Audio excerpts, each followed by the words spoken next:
Assalamualaikum warahmatullahi wabarakatuh. Waalaikumsalam. Apa kabarnya, Bu Fatimah? Baik sekali, alhamdulillah. Apa kabar? Ya. Saya ucapkan terima kasih telah menerima kehadiran saya dalam PI 2, pendampingan individu yang kedua. Dan alhamdulillah kita dalam keadaan sehat walafiat pada hari ini. Sehingga nanti PI 2 selama 3 jam yang akan kita laksanakan berhasil dengan lancar, sukses dan membuahkan hasilnya. Baiklah, tujuan PI 2 siang ini kita akan mendiskusikan tentang visi SDM kemarin. Jadi untuk sebagai prakarsa atau perubahan sekolah ini lebih baik, makanya harus membicarakan kita visi punya misi dan harus punya visi. Nanti Bu Dewi, saya nanti selaku moderator, dan Bu Dewi nanti selaku pemimpin diskusi ya, kita diskusikan visi misi yang akan dengan selaku kepala sekolah menentukan tentang di SDM kemarin. Mungkin itu saja dari saya. Dan loka kemarin bagaimana Bu Wiwi perasaannya? Loka 1? Loka 1 alhamdulillah menyenangkan. Lebih fresh ya? Iya. Ya, nanti kita akan ketemu lagi di loka 2 segera mungkin tanggal 8 atau tanggal 9. Baiklah, mungkin itu saja dari saya selaku pengajar praktek angkatan 10, dan semoga apa yang akan kita laksanakan hari ini diberi berkat dari Allah, kelancaran dan mudah. Sekian, wassalamualaikum warahmatullahi wabarakatuh. Waalaikumsalam.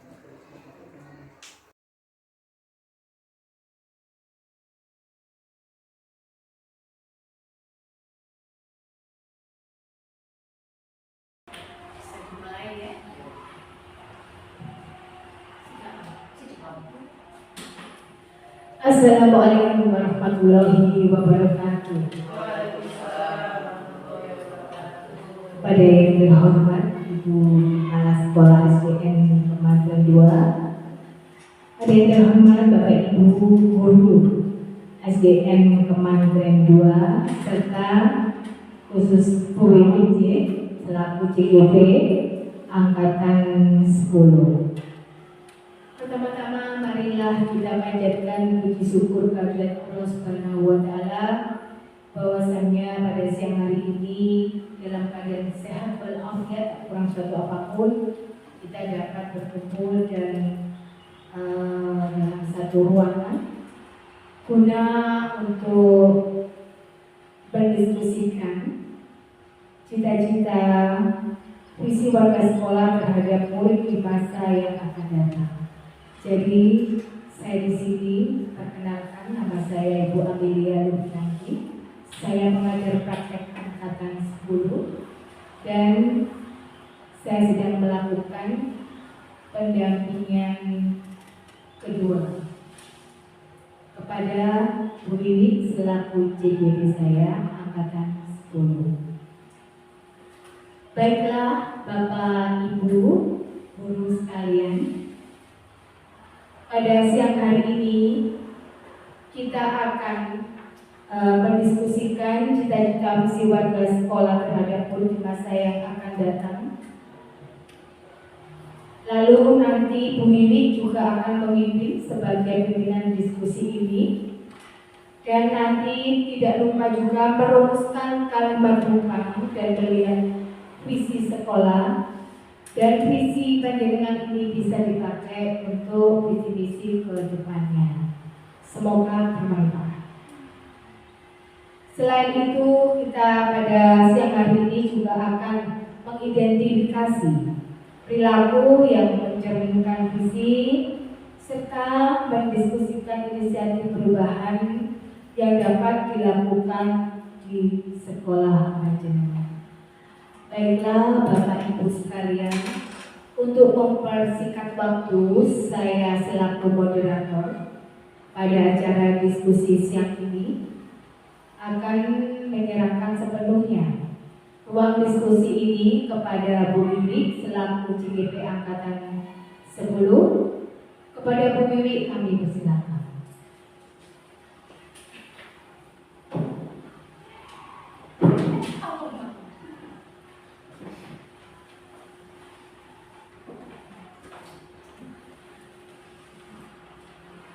Assalamualaikum warahmatullahi wabarakatuh.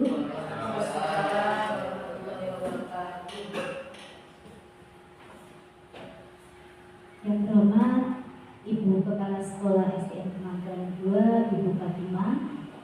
Yang terhormat Ibu Pengajar Praktek, Ibu Aminia Rubianti, dan Bapak Ibu Guru selaku rekan sejawat di SDN Kemanggiran 2.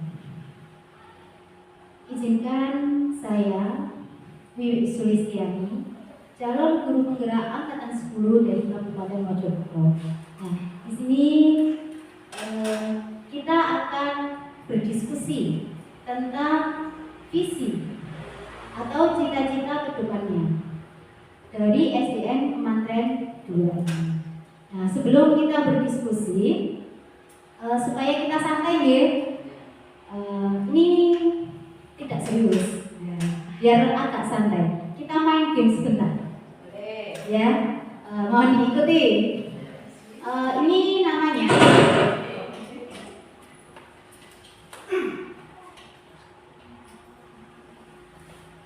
tepuk pagi sore. Nah, nanti ketika saya minta pagi, tepuk 1 kali. Terus ketika saya minta tepuk pagi, berarti ada siang ya. Siang berarti 2 kali, tepuk 2 kali. Terus kalau saya minta sore, berarti karena sore kan waktunya mau bobo, berarti tepuknya direda. Seperti itu ya. Saya ulangi. Pagi, pagi, pagi, siang, siang, sore. Nah, berarti fokusnya masih kurang. Oke, kita coba lagi. Kita melatih konsentrasi ya ini, karena di siang hari, ya siang hari memang kan ini kondisi sudah mulai lelah setelah masuk kelas ya. Jadi biar kita tidak ngantuk dan konsentrasi dan fokus kita tetap di materi ini nantinya. Saya ulangi ya. Pagi, pagi, siang, siang, pagi, sore. Nah,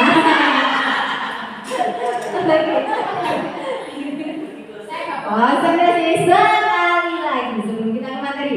Sekali lagi ya. Terakhir, siap-siap, sudah siap semuanya? Pagi, siang, pagi, sore, siang, pagi, sore. Oke, terima kasih sudah fokus semuanya ya. Konsentrasinya sudah bagus semuanya. Oke. Sebelum menyusun visi, kita diskusi tentang visi. Nah, di sini saya punya mengutip dari filosofi dari Ki Hajar Dewantara. Dalam pendidikan Merdeka Belajar, anak-anak harus dididik sesuai dengan kodrat alam dan kodrat zamannya. Artinya, pendidik harus disesuaikan dengan minat, bakat, dan kemampuan anak, serta dengan tuntunan zaman.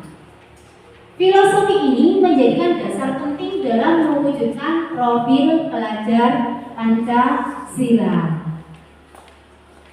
Nah, masih ingat kan Bapak Ibu? Untuk profil pelajar Pancasila kita ada 6 profil pelajar Pancasila. Masih ingat lagunya? Mulai 1, 2, 3. Pelajar Pancasila berdiri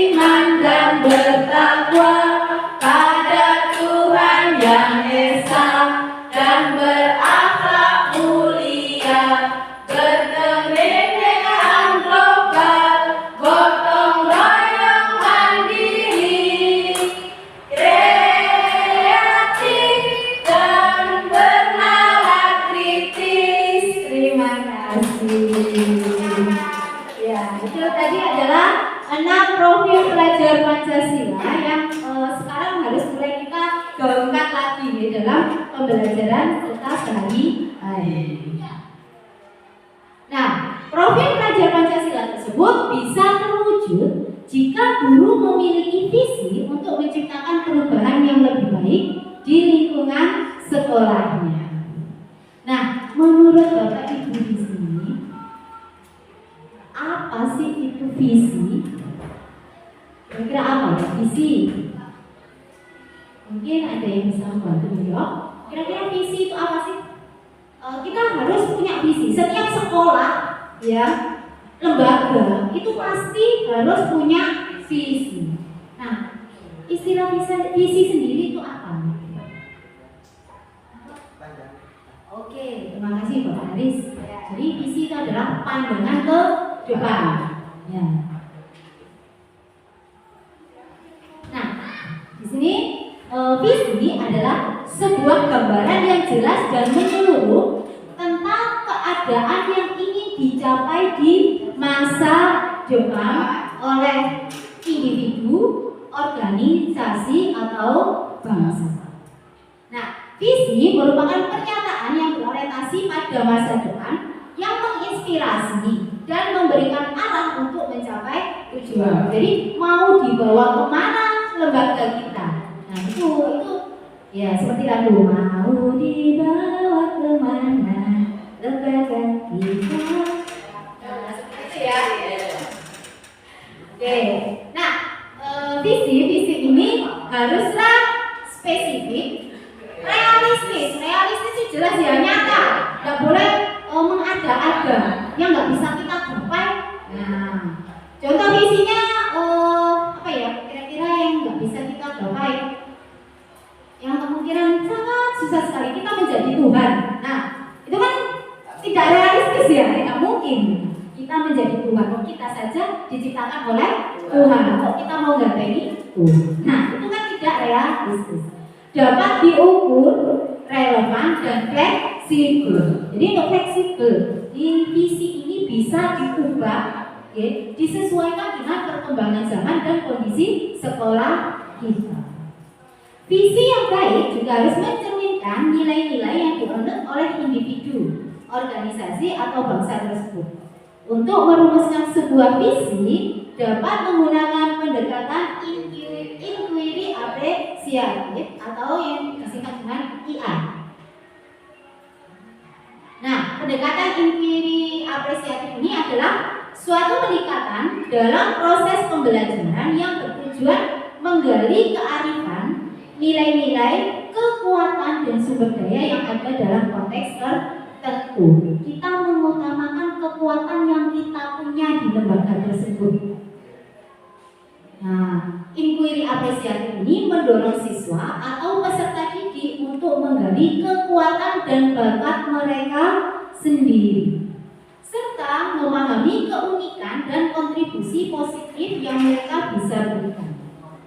Pendekatan ini mengembangkan potensi positif daripada fokus pada kelemahan dan kekurangan. Jadi kita mengesampingkan kelemahan dan kekurangan kita. Kita lebih mengutamakan pada kekuatan kita. Kelebihan-kelebihan kita itulah yang akan kita susun menjadi sebuah visi. Nah, di sini sebelum kita ke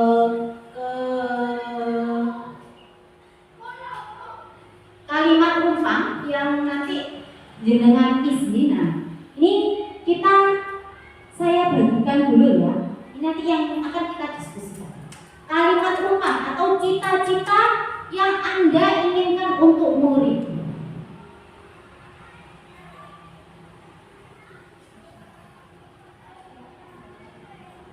Nah, contoh pertanyaan pertama, kita memimpikan murid-murid yang bagaimana untuk kedepannya. Jadi ini yang harus kita diskusikan sebelum kita menyusun visi ya. Ini untuk membentuk visi kita harus mendiskusikan terlebih dahulu. Sebenarnya yang bagaimana ya, yang murid yang bagaimana sih yang saya inginkan, seperti itu ya. Oke, saya bagikan dulu lembar diskusinya, monggo jangan isi nanti.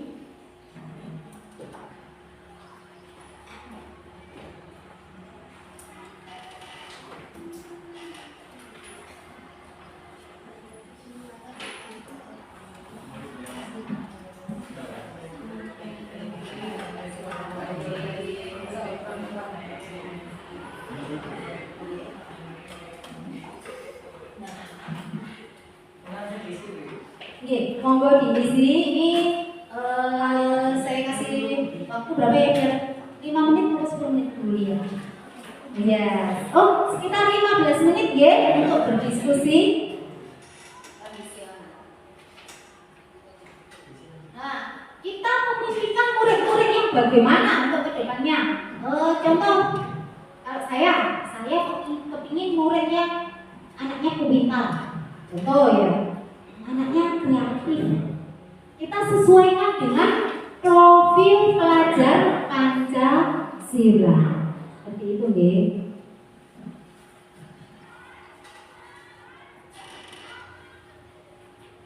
Disesuaikan dengan profil pelajar Pancasila kita tadi.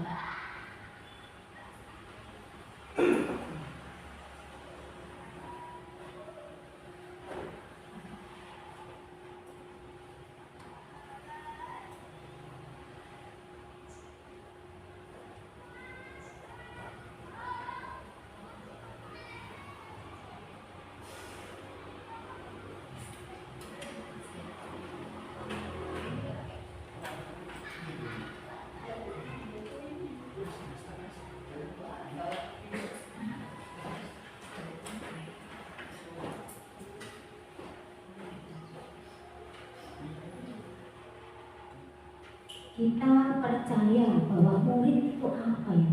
Kira-kira Anda mempercayai murid itu apa sih? Pertanyaan ketiga, di sekolah kita mengutamakan apa? Di kekuatan kita apa? Ya, kita mengutamakan murid-murid akan diapakan. Kita punya contoh, kita mengutamakan anak-anak bisa belajar nyaman dan tenang. Contoh, monggo bisa didiskusikan Bapak Ibu. Itu cita-citanya yang diinginkan oleh Bapak Ibu semuanya nanti akan kita diskusikan bersama-sama untuk membentuk satu visi yang sama. Oke, sudah selesai? Kapan ya? Nah, mungkin nanti dari Bapak Ibu bisa menyampaikan.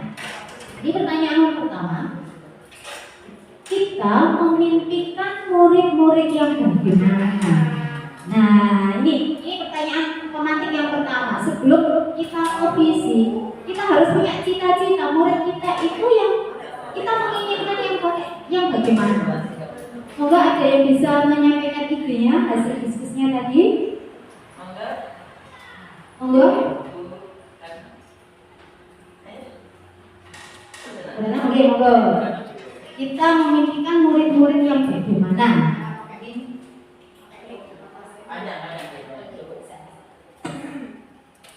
Maju enggak apa-apa.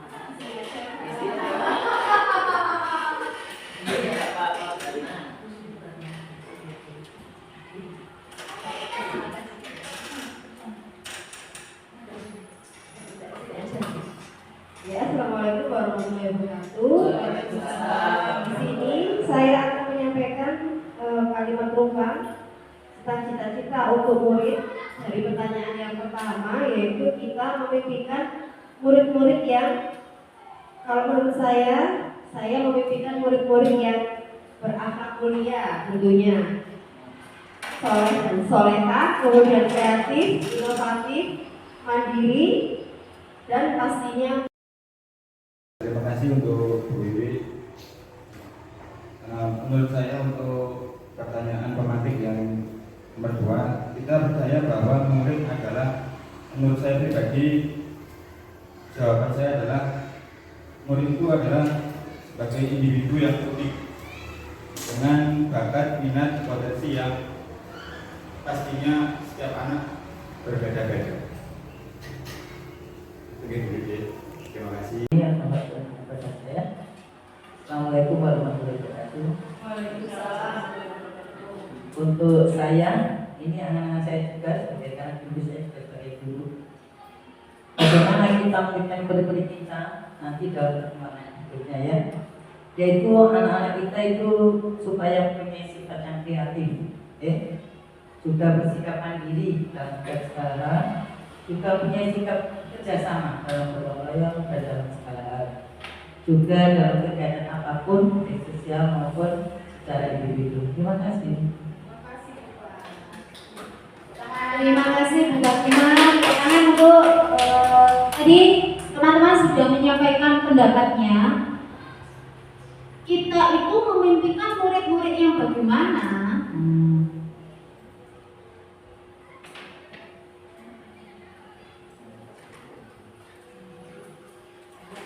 Jadi ada yang inovatif, yang kreatif, dengan memiliki pendidikan karakter yang bagus, yang mampu bergotong royong seperti ini ya.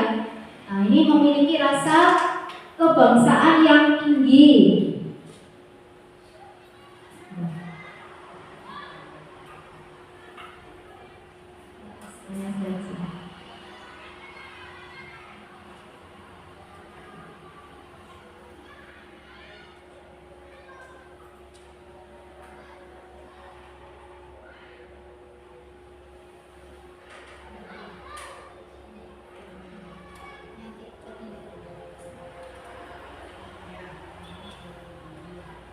Kalau tadi ada ya hasilnya beriman dan bertakwa, berarti dia sesuai dengan profil pelajar Pancasila, harus beriman dan bertakwa. Jadi ada yang menyebutkan kreatif, inovatif, bernalar kritis, serta cerdas. Kita juga memimpikan anak yang mandiri, responsif terhadap perkembangan zaman. Nah, sekarang zaman sudah mulai perkembangan iptek yang sangat pesat. Nah, makanya kita memimpikan anak juga mengikuti perkembangan zaman. Dia respon terhadap perkembangan zaman. Jadi juga salah satu murid impian dari kita tadi, siswa mampu bergotong royong. Jelas ya? Tentunya kita sepakat semua. Kita pasti menginginkan siswa kita itu bisa bergotong royong. Tidak mungkin anak-anak itu harus kerja sendiri-sendiri, karena kita sendiri tahu manfaat dari gotong royong. Selain itu, kita juga memimpikan siswa yang memiliki rasa kebangsaan yang tinggi.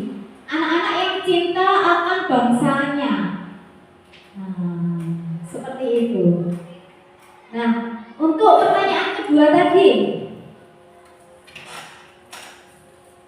kita percaya bahwa murid adalah, ada yang bisa berpendapat, murid kita itu apa ya? Kita percaya bahwa murid kita itu adalah, mungkin monggo bisa Bu Anggi menyampaikan pendapatnya.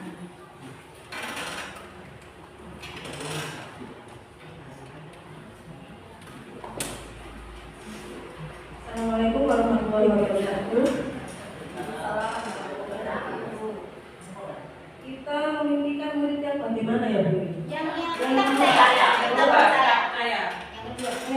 Kita percaya bahwa murid adalah, menurut saya, murid adalah individu yang unik dengan bakat dan minat potensi yang berbeda-beda dan mampu berkembang dan belajar dengan bimbingan dan arahan. Terima kasih. Terima kasih Bu Anggi. Jadi menurut Bu Anggi tadi, kita percaya bahwa murid itu unik, memiliki bakat dan minat yang berbeda-beda sesuai dengan potensi yang dimiliki anak-anak masing-masing. Bagaimana dengan Bapak Ibu yang lain? Tadi pendapat Pak Indra juga sama ya. Jadi murid itu punya keunikan ya. Dia punya bakat dan minat yang berbeda-beda. Antara anak satu dengan anak yang lain itu memiliki bakat yang berbeda. Ada yang bakatnya contoh bisa renang.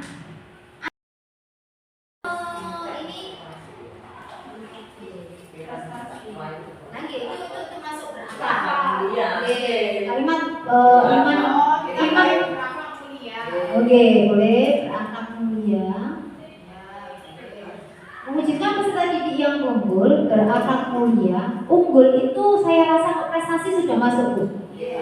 Nah itu, kalimat unggul itu kan anaknya berprestasi, jelas ya, cerdas, itu bisa masuk ke dalam yang unggul. Atau unggulnya yang diganti. Ya, betul. Ya, Bang, mewujudkan peserta didik yang atau yang berangkat kuliah atau berangkat kuliah terus unggul dalam prestasi. Ini unggul dalam prestasi ini berarti mencakup nanti cerdas masuk dalam unggul deh. Semua sudah. Nah, terus mandiri gotong royong mungkin nanti bisa dimasukkan dalam apa kalimatnya? Bernalar kritis ini nanti bisa dimasukkan dalam unggul-unggul dalam prestasi. Biasanya anak berprestasi jelas ya, dia akan cerdas, bernalar kritis, dia inovatif tentunya. Tentunya seperti itu nanti bisa dijabarkan di misi kita. Kalau misi kan secara garis besar, nanti bisa dijabarkan di misi, berarti anaknya harus inovatif, kreatif.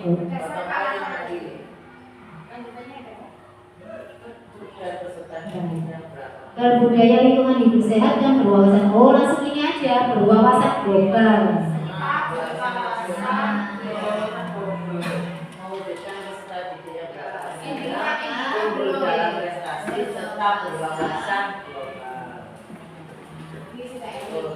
Nah, mungkin seperti ini deh. Saya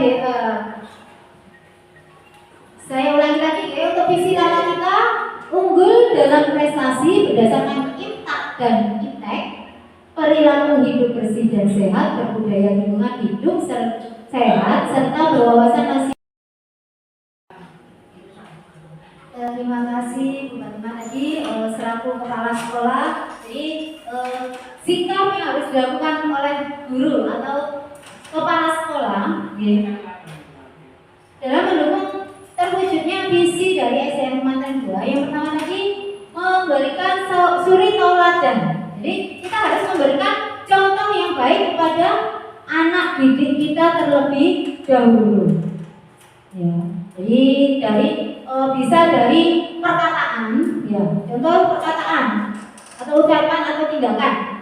Contoh ya, perkataan kita kalau berbicara dengan anak atau berbicara dengan sesama guru, gunakan kalau di sekolah kita menggunakan setidaknya bahasa yang baik.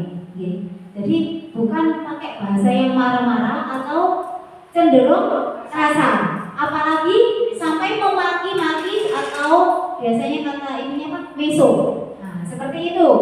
Nah, itu kan berarti bukan contoh yang baik untuk anak-anak kalau seperti itu. Jadi karena kita ini adalah tidak hanya artis ya. Kalau artis kan public figure, kita juga public figure. Guru itu juga public figure. Ya, kita harus memberikan contoh yang baik kepada anak-anak. Jadi kalau kita berbicara dengan siswa atau anak didik kita menggunakan bahasa yang baik. Begitu juga dengan tingkah atau tindakan kita. Meskipun kita bercanda dengan sesama teman kita, kalau misalkan kita di depan murid-murid, ya, di depan anak-anak, nah kita juga harus bisa mengontrol seperti itu ya. Gak mungkin kan ketemu berlawanan jenis kita berpelukan. Nah, seperti itu bukan contoh yang baik. Itu contoh salah satu ya sikap atau yang dilakukan guru atau kepala sekolah. Nah, kemudian sikap yang dilakukan oleh siswa tadi taat dan patuh serta berdisiplin. Nah, pastinya untuk mewujudkan visi tersebut memang berat ya. Disiplin itu sangat berat. Tapi kalau kita lakukan sehari-hari, proses disiplin itu pasti kita akan sudah terbiasa. Kita tidak akan merasa kalau itu adalah aturan seperti itu. Nah, kemudian sikap yang dilakukan orang tua yaitu mendukung segala bentuk kegiatan positif yang dilakukan oleh sekolah. Pasti itu tentu saja. Untuk mewujudkan itu, jadi kita itu harus berkolaborasi antara siswa, guru, kepala sekolah, serta wali murid dan warga sekolah. Nah, itu tadi hasil diskusi kita tentang sikap ya. Nah, berdasarkan visi yang telah kita buat tadi, kita sepakati, mari kita mencoba membuat suatu perubahan. Nah, di sini saya punya prakarsa perubahan mengambil nilai berwawasan global. Nah, saya ngambilnya yang nilai berwawasan global. Jadi ada ya berwawasan global. Jadi nilai yang terakhir kan. Nah, di sini prakarsa perubahan ya sebagai contoh meningkatkan motivasi belajar dan kreativitas peserta didik dengan memanfaatkan teknologi. Nah, untuk mewujudkan ini kita butuh namanya tahapan bagja. Nah, jadi prakarsa perubahan itu tadi kita menggunakan tahapan bagja. Yang pertama buat pertanyaan, B-nya buat pertanyaan. Makanya disingkat bagja ya dari kata B, buat pertanyaan. A. Ambil pelajaran. G. Gali mimpi. C. Jabarkan rencana. Dan A. Atur eksekusi. Nah, di sini saya sudah punya contoh juga. Nanti tahapan yang pertama yaitu buat pertanyaan. Contohnya, bagaimana cara untuk meningkatkan motivasi belajar dan kreativitas peserta didik dengan memanfaatkan teknologi. Nanti tindakan yang harus kita lakukan apa? Yang pertama mencari informasi atau referensi tentang kiat-kiat atau cara dalam meningkatkan motivasi belajar dan kreativitas siswa dengan pembelajaran yang memanfaatkan teknologi. Jelas kita harus cari referensi dulu ya, cari informasi terlebih dahulu. Nggak mungkin kita ujuk-ujuk kita seperti bikin penelitian ya, penelitian. Pasti kan ada yang sudah pernah berhasil melaksanakan seperti itu. Makanya kita cari referensi yang banyak. Nah, yang kedua, tindakan yang kedua, saling bertukar pikiran dengan rekan sejawat maupun kepala sekolah untuk menggali informasi tentang cara meningkatkan motivasi dan kreativitas belajar peserta didik dengan memanfaatkan teknologi. Tidak mungkin kita bisa mewujudkan visi kita ya kalau kita bekerja secara sendiri atau individu. Kita pasti butuh bantuan atau kita butuh kolaborasi yang baik dengan sesama guru atau teman sejawat dan juga kepala